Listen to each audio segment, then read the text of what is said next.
नमस्कार दर्शकों, स्वागत है आप सभी का आपके अपने खास कार्यक्रम बैक टू नेचर में और मैं आपके साथ रूपाली। आज हम इस कार्यक्रम में बात करने वाले हैं अल्सर्स के बारे में।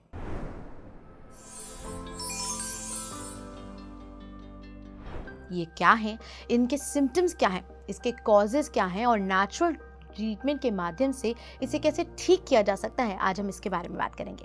इन सभी पर जानकारी देने के लिए हमारे साथ स्टूडियो में मौजूद हैं हेल्थ एक्सपर्ट और नेचुरोपैथ डॉक्टर विनोद कश्यप जी। तो चलिए सर का कार्यक्रम में स्वागत करते हैं। सर, बहुत स्वागत करूंगी कार्यक्रम। नमस्कार, धन्यवाद जी। सर, जैसे हम अल्सर्स के बारे में आज बात कर रहे हैं, मैं जानना चाहूंगी कि अल्सर्स क्या हैं। देखिए, अल्सर का मतलब है कि मुंह यानी माउथ से लेके और आपके एनस तक कहीं भी जख्म हो जाना, है ना, छाले पड़ जाना, उसे अल्सर बोलते हैं। लेकिन आम भाषा में जो अल्सर है वो हम मानते हैं कि आपके जो स्टमक है यानी पेट है वहाँ पे होना, उसमें जख्म हो जाना, उसको हम अल्सर बोलते हैं।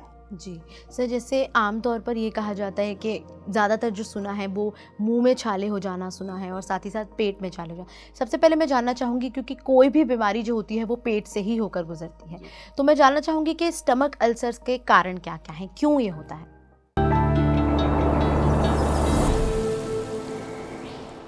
अल्सर के बहुत सारे कारण होते हैं। जैसे आपने देखा होगा, बहुत से लोग बहुत ज़्यादा फ्राइड आइटम लेते हैं या बहुत ज़्यादा तेज़ मिर्च मसाले लेते हैं या बहुत ज़्यादा चाय कॉफ़ी का सेवन करते हैं या बहुत ज़्यादा ड्रिंक यानी अल्कोहल लेते हैं ना, ऐसे लोगों को अल्सर होता है।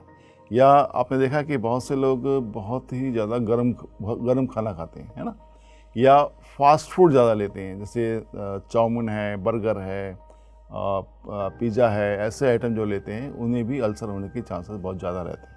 जी सर, अगर हम अल्सर्स के सिम्टम्स के बारे में बात करें तो क्या क्या सिम्टम्स हो सकते हैं इसके, क्योंकि मुंह में जब भी छाला होता है तो अक्सर पता चल जाता है, लेकिन अगर बॉडी पे कहीं भी हो रहा है तो वो कैसे पता चलेगा।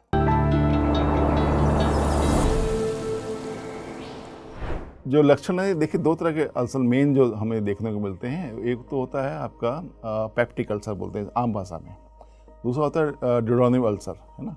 पेप्टिक अल्सर में क्या है कि आपने पेट में यानी जहाँ पे हम अपने भोजन लिया आहार नली से, वो सीधा पेट में चला गया। वहाँ जो हमारे जूसेस हैं, जिसमें आपके डाइजेस्टिव जूसेस हैं या एंजाइम्स हैं, जब वो सीक्रेट होते हैं तो हमारे खाने को हजम करते हैं।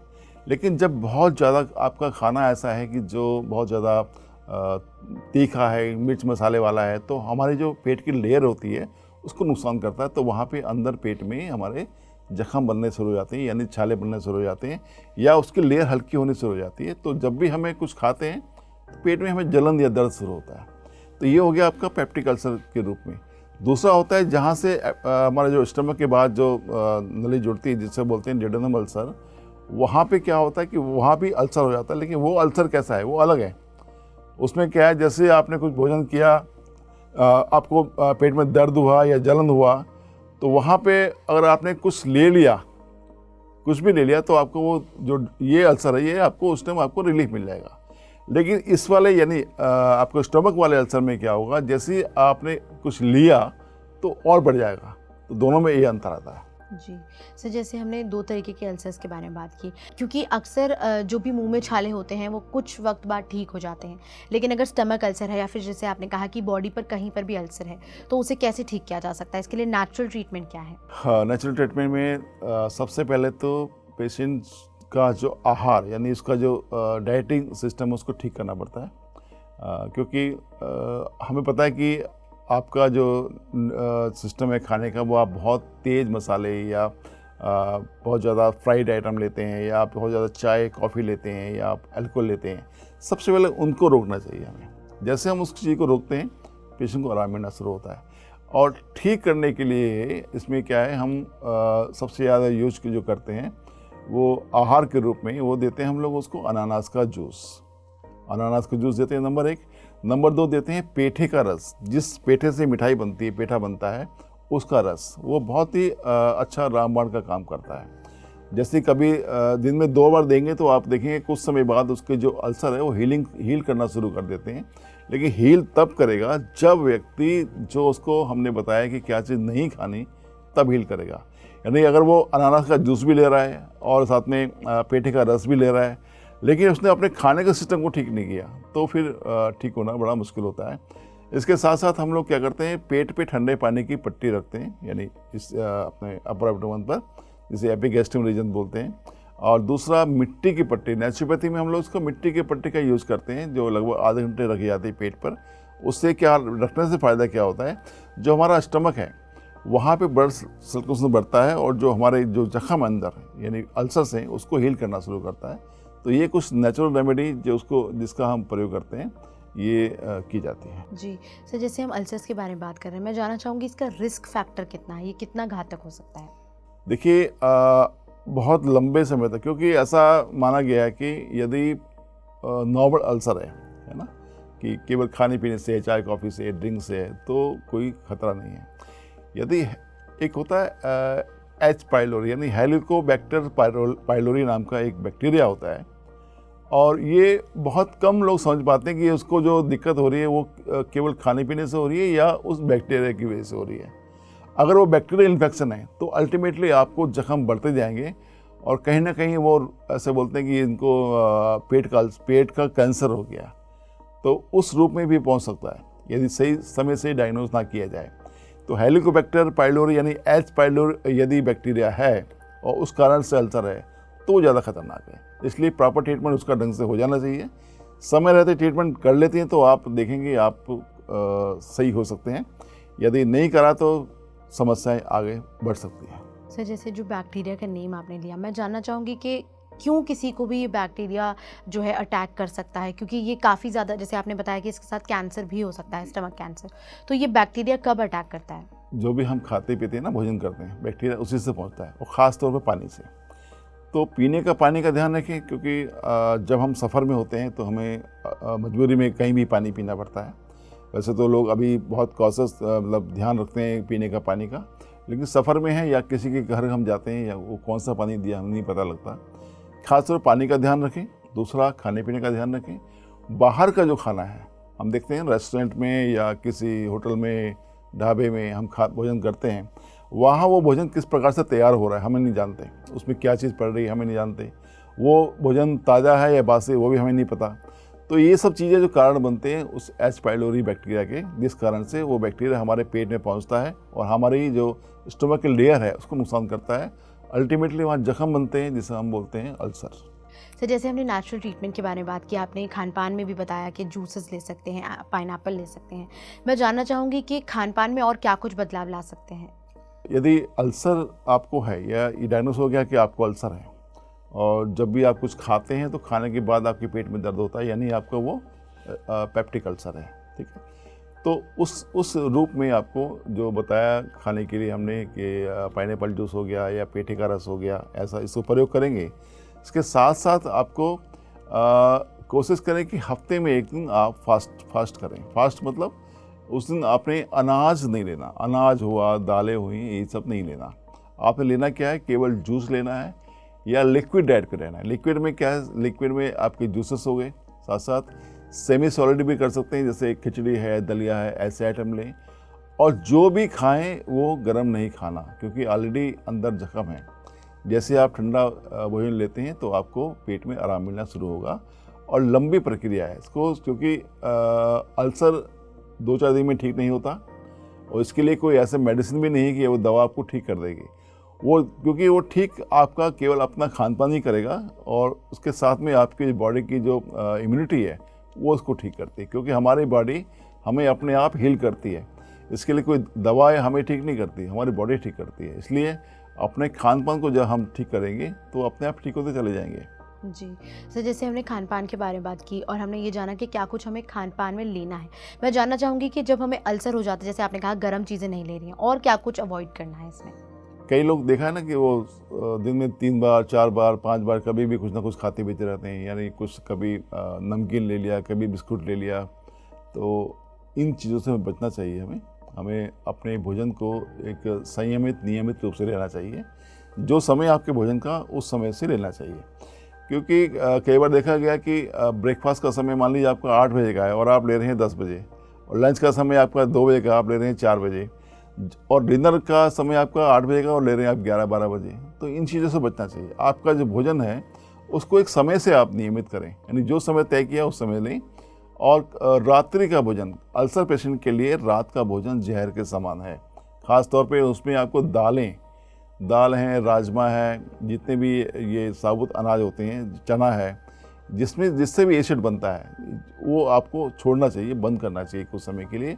आपको लेनी चाहिए केवल हरी सब्जियाँ, पत्तेदार सब्जियाँ, सलाद। ये लेंगे तो आपको जितना भी टॉक्सिन्स कम जाएगा, यानी एसिडिक आइटम कम जाएंगे पेट में, तो आपको आराम मिलेगा। आपकी डाइट होनी चाहिए टोटल अल्कलाइन, जिसमें आते हैं फल, सब्जियां, जूस, ये आपको फ़ायदा करेंगे। इसके साथ में स्प्राउट्स होते हैं ना, अंकुरित कौन सा लेना है? अंकुरित लेना आपको केवल मूंग की दाल का अंकुरित। और इसके साथ में ले सकते हैं आप नारियल की चटनी। नारियल की चटनी आप जैसे हम दवा लेते हैं, इस प्रकार से लें उसको, दिन में 3 बार लें। जैसे आप डॉक्टर आपको प्रिस्क्राइब करता है ना कि ये एक गोली दिन में 3 बार लेनी है, या ये 2 कैप्सूल दिन में 3 बार लेनी है, 2 चम्मच दवा 3 बार लेनी है। ऐसे ही नारियल की चटनी बना लें, यानी बारीक पीस लें, और 1 चम्मच दिन में 3 बार लें, यानी सुबह, दोपहर और रात। ये कैसे लेना है कि आपको जब ये नारियल की चटनी यानी लिक्विड में बना के लेंगे, तो उससे 1 घंटे पहले कुछ नहीं खाना, 1 घंटे बाद कुछ नहीं खाना। आप देखेंगे केवल वो नारियल ही आपके जो अल्सर को हील करना शुरू कर देगा। ऐसे ही जैसे हमने जूस बताया आपको, पाइनएप्पल का जूस बताया, पेठे का जूस बताया, तो पेठे का जूस या ये पाइनएप्पल का जूस जब भी लें तो उसके 1 घंटे पहले कुछ ना लें, 1 घंटे बाद कुछ ना लें, यानी उस 2 घंटे का गैप रखने से वो जो जूस हैं वो आपको एज ए मेडिसिन काम करेंगे, वो हील करेंगे। ऐसे घी का रस, खीरे का रस, ये रस जब लेंगे तो ये भी आपको अल्सर को हील करते हैं, फ़ायदा करते हैं। तो इन चीज़ों को करने से भी आपको बहुत आराम मिलता है। जी सर, अक्सर ठंडी चीज़ों का प्रयोग करने से इसमें हेल्प मिलेगी। सर, मैं जानना चाहूँगी कि जैसे हम बात कर रहे हैं, आप हमेशा नेचुरल रेमेडीज़ के बारे में बताते हैं, तो क्या स्टमक अल्सर में भी कोई नेचुरल रेमेडी है जिसका इस्तेमाल किया जा सकता है?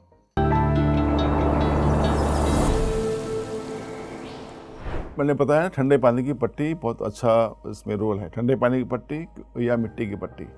मिट्टी की पट्टी, मड पैक तो आपको घर में अवेलेबल नहीं होता, उसके लिए आपको एक नेचुरोपैथी हॉस्पिटल में एडमिट होना पड़ता है या ओपीडी में जाना पड़ता है। लेकिन ठंडे पानी की पट्टी का प्रयोग घर में आप कर सकते हैं। तो उसके लिए क्या करना है, एक टॉवल को ठंडे पानी में डिप करना है मौसम के अनुसार, यानी मौसम जो है उससे टेम्परेचर थोड़ा सा डाउन करके पानी का, वो आपको अपने पेट पर रखना है लगभग आधे घंटे के लिए। पानी की पट्टी बना के, तह बना के जब आप रखेंगे अपर एब्डोमेन में, उसके ऊपर कोई कंबल या तौलिया से ढक लें और आधे घंटे लेट जाएं। कुछ समय बाद वो हीलिंग करना शुरू करता है और आपके वो अल्सर ठीक होना शुरू हो जाता है। दूसरा, इसमें हम लोग देते हैं कटे स्नान, हिप बाथ। तो हिप बाथ भी जो मिलता है वो आपको नेचुरोपैथी हॉस्पिटल में उसकी सुविधा होती है, लेकिन घर पे भी आप कर सकते हैं। एक बड़ा टब लीजिए जिसमें वॉशिंग टब बोलते हैं कपड़े धोने का, या जिनके यहाँ पे बाथ टब है वो सबसे बेस्ट है। उसमें आपको 15 से 20 मिनट आपको बैठना है, जिसमें आपका स्टमक से लेकर और लोअर एब्डोमेन तक पूरा पार्ट उस पानी के अंदर डूबा रहे। और जब वो डूबा रहे तो उस समय आपको एक टॉवल से पेट को रब करना है, left to right, right to left, ऐसा करना है आपको 20 मिनट के लिए। आप देखेंगे कि आपको पेप्टिक अल्सर के अलावा जो आपके इंटेस्टाइन है वो भी सब एक्टिव हो जाती है, और आपकी बहुत सारी समस्याएं जिसमें डायबिटीज़ है, और ये आपके डायबिटीज के अलावा जो आपकी किडनी फंक्शन है वो भी अच्छा इंप्रूव होता है, और आपका जो कॉन्स्टिपेशन की समस्या है वो भी ठीक होती है। तो केवल इतने करने से ही, एक ट्रीटमेंट करने से कई सारे लाभ आपको मिल जाते हैं। जी सर, जैसे हम बात कर रहे हैं स्टमक अल्सर्स के बारे में, तो कई ऐसे प्रश्न हैं जो लोग पूछते हैं और ज़्यादातर लोगों को कन्फ्यूजन रहती है। तो कई एक सवाल इस तरह से है कि क्या स्टमक अल्सर स्ट्रेस से होता है? क्या इसमें स्ट्रेस का कोई रोल है? बिल्कुल होता है स्ट्रेस से, क्योंकि जैसे हम स्ट्रेस लेते हैं हमारे बॉडी से टॉक्सिन्स निकलना शुरू होते हैं। टॉक्सिन्स यानी एसिड्स अलग अलग रूप में निकलना शुरू होते हैं, जो आपके सीधा स्टमक पे, आपकी जो स्टमक की लेयर है उसको नुकसान पहुंचाते हैं, और वहाँ जख्म होने शुरू हो जाते हैं, जो अल्सर का एक बहुत बड़ा कारण बनते हैं। आपने देखा होगा जो लोग बहुत ज़्यादा चिंता में रहते हैं, चिंता यानी स्ट्रेस, उनको ये समस्या भी रहती है, चाहे वो कॉफ़ी चाय नहीं लेते, यानी वो कुछ भी नहीं लेते, लेकिन फिर भी उनको अल्सर देखने को मिला है। तो जब अल्सर ऐसे लोगों को होता है तो पता लगता है, जब उनकी हिस्ट्री ली जाती है, कि हाँ वो बहुत ज़्यादा चिंता करते थे, उनमें बहुत ज़्यादा स्ट्रेस रहता है। और जब स्ट्रेस रहता है तो स्ट्रेस के लिए कोई दवा नहीं होती, स्ट्रेस के लिए होता है मेडिटेशन, ध्यान और योग। ये जब करते हैं तो आपका स्ट्रेस लेवल डाउन होना शुरू होता है और आप ठीक हो जाते हैं। जी सर, एक और सवाल है कि क्या ये अल्सर्स जो हैं, चाहे वो बॉडी के किसी भी पार्ट में हो, खुद अपने आप वक्त के साथ चले जाएंगे या उसके लिए ट्रीटमेंट करना पड़ेगा? देखिए, अगर अपना लाइफस्टाइल हम ठीक करते हैं, जिस कारण से हमें हुआ है उस कारण को ठीक करते हैं, तो हमारी बॉडी तो खुद हील करती है। प्रकृति ने ऐसा बनाया है हमारे शरीर को कि हमारा शरीर का हर अंग अपने आप स्वस्थ होना शुरू होता है, यदि हम उस प्रकृति के अनुसार चलेंगे तब। यदि प्रकृति के नियमों का उल्लंघन करेंगे तो आप कितनी भी दवा ले लें, आप कहीं भी चले जाएं ट्रीटमेंट के लिए, आप कभी ठीक नहीं हो सकते। ठीक होने के लिए आपको प्रकृति के नियमों का सहारा लेना ही पड़ता है। तो ये सब चीज़ें अपने आप सेल्फ हील होती हैं। वो हील तब होती है जब आप खान पान को ठीक करें, आप योग ध्यान, शारीरिक व्यायाम और ध्यान करें प्रॉपर ढंग से, तो ये ठीक हो सकता है। जी बिल्कुल, कोई भी बीमारी हो वो अपने आप नहीं ठीक होती है, उसके लिए ट्रीटमेंट्स करने पड़ते हैं, खुद खान पान पर ध्यान देना पड़ता है, योगा और ध्यान करना पड़ता है, और साथ ही साथ नेचुरल ट्रीटमेंट के साथ आप किसी भी बीमारी को ठीक कर सकते हैं। सर, जैसे एक और सवाल है कि क्या जो अल्सर्स हैं वो कितने ज़्यादा समय तक रुकते हैं? कोई भी अल्सर बॉडी में वो कितने ज़्यादा समय तक लास्ट करता है? देखिए, डिपेंड करता है अल्सर की सीवियरिटी का, कितना पुराना है, कब से है, और उस व्यक्ति का लाइफस्टाइल कैसा है। यदि व्यक्ति का लाइफस्टाइल बहुत बिगड़ा हुआ है और वो कहने के बावजूद भी जो हम बताते हैं उसको फॉलो नहीं करता, तो बहुत लंबे समय तक अल्सर रह सकते हैं। और लंबे समय तक अल्सर रहना यानी आपकी बॉडी में कहीं ना कहीं बहुत गंभीर रूप से नुकसानदायक हो जाता है, जो अल्सर बाद में किसी न किसी रूप में कैंसर का रूप ले लेते हैं। आजकल ये बहुत कॉमन है कि स्टमक कैंसर, एब्डोमेनल कैंसर और इंटेस्टाइनल कैंसर, ये बहुत देखने को मिल रहे हैं। कभी पहले सुना नहीं था।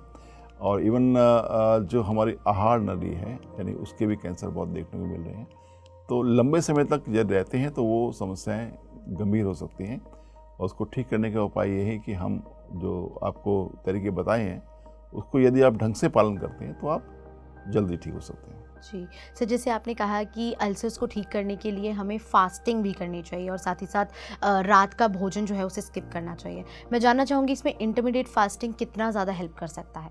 हाँ, देखिए, दो तरह की बातें हैं इसमें। अगर यदि डोडेनल अल्सर है ना, तो उसमें इंटरमीडिएट फास्टिंग कोई ज़्यादा रोल नहीं है उसका, क्योंकि जैसे ही उसको जलन होगी या दर्द होगा तो आपको पेट में कुछ डालना ही पड़ेगा जी ना, तो इसलिए वहाँ पे उसका कोई रोल नहीं है। लेकिन जिनको पेप्टिक अल्सर यानी स्टमक अल्सर है, वहाँ पे इंटरमीडिएट फास्टिंग और दूसरी फास्टिंग फ़ायदा कर सकती है।